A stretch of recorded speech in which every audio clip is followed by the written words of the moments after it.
Hey cousin, so you've been through some heartbreak and maybe even some loss, and it has you questioning, am I ready for a new relationship? Or how do I know that I'm actually prepared for that next level in my life, and it's according to your love life? In this video, we're going to share 5 signs that you may be ready for that new boo thing to come into your life. I mean, that new relationship, that new relationship. Yes, and we get it. You might be hesitant, fearful, or maybe just going through a little bit of doubt. Listen, we've been there and we get it. And so that's why we're talking about this today. If you're new here, I'm Lex and this is Lev. And I'm previously widowed, Lev is previously divorced, and together we found love and hope after loss. And so today we are talking about 5 possible signs that you may be ready for your new relationship. See, a lot of people struggle, sweetie, if knowing if they're ready or if they're not ready. And that level of hesitation comes in and starts to make you like reflect and sometimes psych you out of the game or give you this false sense of confidence that you're ready for a relationship. And that can be a struggle all by itself. And if that's you today, we want to share some information to help you identify, am I ready for love? And every time I talk about this whole thing, I keep hearing this India Irie song in my head, I'm ready for love. So if I just start singing, that's why. Yeah. So I think that's really good too, because there's so many people out there that want to talk about love and give advice. And I guess we kind of fall into that category, but we consider you family and we just want to have a conversation. You know, we're really not trying to tell you one way or the other, but based off of what we've been through, these were some signs that were very present right before we met each other. And if we would have looked at it in a different perspective, we could have said like, well, maybe we're not ready, or questioned ourselves or begin to doubt. But looking back on it now, a lot of it was always like protection or just kind of a redirecting, if you will. And so we just kind of want to give you some language, maybe give you some things to look at and consider, and hopefully give you a new sense of hope, knowing that your kingdom spouse could be, like Lev said, right around the corner. You never know. Or they could be looking at you right now. Like not on the screen, but you know what I'm saying, right? So let's dive straight into it, sweetie. Number 1, the most obvious of the obvious is that having a healthy relationship with God. Absolutely. And I think it's interesting how some believers may think that, or overlook it. Yeah. You know what I mean? Like overlook how growing closer to God and being in love with Him first is the prerequisite to a new relationship, especially if you went through a hard breakup or if you had like loss for real. I think having that has to be foundational. Absolutely. What are your thoughts? Well, especially because we're talking about kingdom relationships. We're talking about having a relationship that leads to marriage where God is the center of that relationship. And it's like, how can you say that you want to invite someone into this threefold, but the two of y'all not good? Not even good. Not even a little bit. Y'all like, where you at? Right. Like y'all not talking. Y'all not hanging out. Like nothing. Like, no, that's not gonna work. And so being in that place, and it's so interesting because when I reflect on my own journey, I was doing that without even realizing that's what I was doing. Like I just had such a desire for God. And sometimes I even wish like I could go back to that place in terms of the chase. Like, God, I need you and I'm gonna get you kind of thing. And just that desperate pursuit of being in relationship with God and being in my prayer closet and having the Post-its on the wall. I mean, it wasn't even a thing of like, God, I'm in here contending for my spouse. It's, God, I'm in here contending for you. Like, I just want you. And I think that is such a great way to segment into number 2. For sure. I think with number 2 is, emotionally. Are you emotionally healed? Yes. I think you said it right. Having a desire for God before having a desire for a spouse can help you become who you need to become, because you're so connected with God that He helps you heal those wounds, or He heals them, those wounds that you have to an extent, because not everybody shows up 100% healed, right? Let's just be clear. Let's just be clear. You don't have to be 100% healed, because maybe God uses that kingdom spouse to help you walk out the rest of your healing, but healed you enough to where you can enter into that new relationship, especially after a tough breakup. I know I keep like emphasizing that, but I just feel like when you have such a hard breakup, you could want to rush into a relationship without doing the healing. Yeah. Without doing the healing work with God first. Now, nothing wrong with therapy. Get a therapist. But that inner healing has to be there, because now, if you don't, you just bleeding on the next person. Right. And running them off. Right. And it's everybody's fault but yours. Yeah. Because you haven't taken the responsibility of healing and letting God like navigate that. Yeah. You know? Because I think for me, tying in point 1 to point 2, or sign 1 into sign 2, it's more so like I felt like because I experienced loss, I wasn't close with God. So because I experienced this loss, let me get closer to him. And I found out that it was okay not to be okay, and allow him to do the work on the inside of me, so I'm not bleeding on everybody moving forward. So that's what I got. Yeah. Anything you want to add to that? I think you hit the nail on the head, babe. I really do. I don't think there's much more to share. I'll just say you can't be in relationship with God and not change. Yeah. Like, and so that's why those two things, like they go hand in hand. And even into the third sign, which I'll just say is personal growth. Because, and this is one we can talk about in the comments if you want. Yes. But when Lev and I were thinking about this and reflecting on this video topic, we separated healing and personal growth because, or rather we want to make it a point. Maybe not separate it, but make each one of them a point, because you can't have one without the other. Come on. You cannot have healing and not have growth, because your growth is how you walk out your healing. Come on. So good. You I like that. When you have your healing, how do you show up differently? Those things that trigger you, those things that get a reaction out of you, when you allow the Holy Spirit to come in and do the work, and you do the work alongside with the Holy Spirit, you start to show up different. And so the things that used to trigger you in dating, the things that used to make you run or tell people to hit the curb, you know, that quit spirit.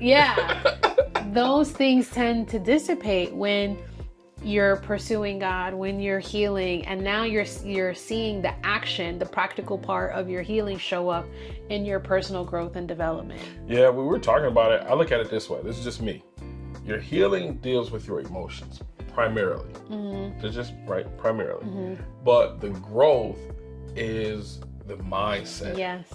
Right? Yes. Healing is your emotions. The growth is your mindset. Yes. Because you can be healed, but if you still think the same way you thought before you got hurt, or before the heartbreak, or before the loss, it's going to be really hard to walk out that healing consistently. Yeah. So it's almost like the 1-2 punch. Like, I got to deal with your emotions and then deal with your mind. Yes. You know what I mean? Absolutely. So I love that. No, hey, you bringing it out of me, baby. You know what I'm saying? You pulling it out of me. Yeah. Going into sign number 4 is that you're not seeking validation. Yeah, that's a big one. Oh, you're not seeking validation. Big one. And I think sometimes, I'm going to speak for the men, for the brothers, for the fellas, is that sometimes we can validate or use women to validate us.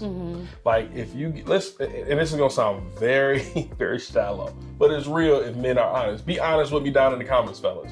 Sometimes we can get with a woman to say, I'm good enough. Yeah. You know what I mean? And depending on how fine she look, because you can't bring your woman to the cookout, and if your uncle don't be like, okay, nephew, you know, if somebody don't say something like that, that can make you feel like, man, what's wrong with me? Yeah. Because I remember I know someone, they are not married now, but I remember when they were first getting married, he asked us like, hey, do you think my wife look good? And I was like, bro, that's your decision. Don't ask me. A little late now. It's a little late. You about to, walk down the aisle, or she about to walk down the aisle to you. And, I'm not saying that's why they got a divorce, but it was like, it showed that he was seeking validation through the relationship. Yeah. So I just want to encourage you, for those who are watching, especially the men, because I'm going to speak for the men, how good the woman looks, or if you can attract a woman of good quality, it doesn't validate you. It just means you got a woman that look good that want to be with you. That's it. And I think sometimes as men, we need to hear that. Yeah. You know what I mean? Because men get judged on how pretty the woman is on their arm. Wow. And that validation is so shallow, it's so self-seeking that you can probably miss out on what God has for you because you're looking for the finest thing that will agree with you. Yeah. Yeah. I know I said a lot, but what are your thoughts on seeking validation through, you know, you'd have been through hurt, you'd have been through loss, and now I'm like, I need somebody to fulfill me. Yeah. I think that you bring up a really good point, and one that's specific to the guys, but it's the same thing for women. That's where that pick-me spirit comes from. That's where, you know, the girls that just, you know, they want to get picked. Like we in the world and in the culture, we kind of make fun of them or look down on them. But if you really look at it with the heart and the eyes of empathy, what you're really seeing is someone who is seeking validation. Yeah. Someone who really feels empty. And I think that is something that in one way, shape, or form, we all have, most of us, maybe not all, but most of us have experienced at some point in our lives. And so when we talk about validation, and one of the signs you're ready for a relationship is that you're not seeking external validation, because that external is very critical. That is so key. Yeah. And it reminds me, like right before you and I met, I had gotten to the point where I was fed up with seeking external validation because it didn't serve me whatsoever. If anything, it was more hurtful. Like at the end of the day, like maybe I would have gotten the look or the number, asked for a date, but then it always ended poorly. So I'm like, why do I keep putting myself in this situation? When I took a step back and I'm like, okay, God, when you say I'm ready, I am enough. Yes. You are everything that I need. Yeah. When I started shifting my perspective and just started showing up, standing validated rather than looking for validation, it changed my entire attitude, and it also changed my coordinates. It changed where I was geographically. Yeah.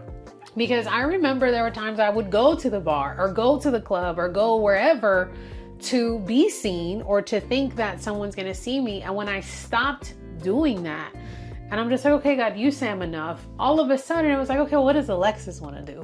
Where do I want to be? And I was showing up at church. I was showing up at retreats. I was showing up doing activities that I actually enjoyed doing because I wasn't showing up in places to get the validation. I showed up validated. And the same thing happened, like I said, with the retreat. I knew I wanted to go snowboarding. I knew I wanted to do something nice for myself Valentine's Day weekend, and lo and behold, there you were. Found her a boo thing. You know what I mean? Yeah. So did I. But I want to also throw this, and I know we didn't talk about this before recording. I think the seeking validation sets you up for a counterfeit. Oh. I know it's another video for another day, but seeking external validation makes you a target for the counterfeits. Yeah. They can smell it. They can see it like, oh, okay, you need somebody, or you're seeking something outside of yourself. Let me fill that gap until I feel like I don't want to feel that gap anymore. Yeah. And then now they're a counterfeit. You know what I mean? But if you are, have a good relationship with God, you are emotionally well, you are growing, and you're not looking for external validation, you're putting yourself in a great seat. Yeah. You're putting yourself in a great seat. Yeah. And it ties into our fifth point. But anything you want to say before we go? Yeah, I want to pause really quick because I know we've kind of went through these rather quickly, and someone might be watching and is like, ouch. I may not be quite there yet, but I want you to know it's okay. And if you need help, Lev and I are here. We are offering one-on-one coaching. So if you are like, hey, I need to talk this through, I need some help, and you think that we can support you, we would love to come alongside you. So there will be our email address in the description box. Just send us a quick email and we will get that link over to you and get you scheduled right away. So there it is. Just wanted to share that real quick before we go into number 5, because I know like this can start to feel heavy if you don't feel like that's you. Yeah, especially, again, a big breakup or even after loss. So I think tying it all into 5 is really good. It's the exciting stage, not the anxious stage though. Right. It's the excited stage. Like, you get excited, let you know that you are ready. You know, you put in the work. You know, you and God is tight. You did your emotional healing as much as you possibly can. You're growing. You see relationships and marriage totally different than before.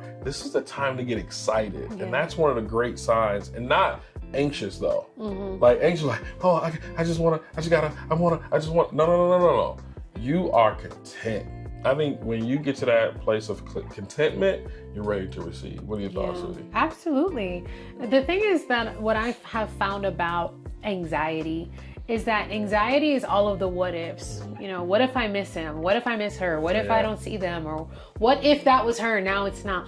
All of these what ifs that come, and that trigger the anxiety, they start to fade away because you begin to not rely on your own understanding, but you begin to trust the one who has a plan. Come on. And when you trust the one who has the plan, then it's like, hey, I'm excited. Like, I cannot wait for the surprise.